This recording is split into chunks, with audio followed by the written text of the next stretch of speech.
The self is a lie we tell ourselves so that we can sleep at night. If there's no one behind your eyes who's watching, let me explain. We all believe we are this thing called a self.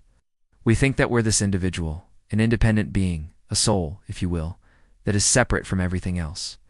But what if I told you that's not true? What if I told you that this idea of a self is nothing but a story we tell ourselves in order to get by? Think about it. All the things that you think you know about yourself, your beliefs, your opinions, your values, your memories, your experiences, they're all just things that you've been told or shown. You've never actually experienced anything. You've only experienced what your senses have allowed you to experience. And even then, you interpret those experiences through the lens of the stories that you've been told. So really, all you know are the stories that you've been told. So who's the one that's telling these stories? Where is this self that's supposed to be watching life through these eyes? It's like when you're watching a movie. There's the movie itself, and then there's you watching the movie.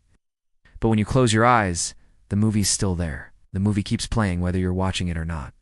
Similarly, the experiences keep coming in through your senses, whether you're paying attention or not. But it's what we do with them, how we interpret them, that makes us who we are.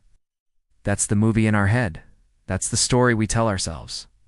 You see, we don't actually know who we are because we've never looked. We've never examined what's going on behind the scenes. We just go along with the flow, accepting the stories that we've been told and the images that we've been shown. We never question them. We just take them at face value. If you were to examine your thoughts, your beliefs, your opinions, you would see that they're all just a jumble of contradictions and paradoxes. Take, for example, the belief that you are an individual, a separate being. Where did that come from? Why do you believe that? It's not based on any empirical evidence. It's not something that you've experienced. It's just something that you've been told. And what about the idea of a soul? What is that? Where did that come from? Again, it's not something that you've experienced. It's something that you've been told. These ideas are not yours. They belong to the culture you were born into. They belong to the society that has raised you. So then who are you? Who's the one asking these questions? Who's the one trying to understand all this? Who's the one that's observing the movie? Who's the one that's experiencing life through these eyes? There's no one there. There's no one behind your eyes. This might sound crazy, but it's actually very simple. It's just that we've been so conditioned to believe that we are this thing called a self that we've never bothered to question it. We've never examined it. We just go along with it, just accept it as a given. But if there is no self, then who's responsible for all the actions that we take, for all the decisions that we make? Well, the answer is no one. Nothing is responsible for anything. Things just happen. Actions are taken for no reason whatsoever. Decisions are made without any conscious effort.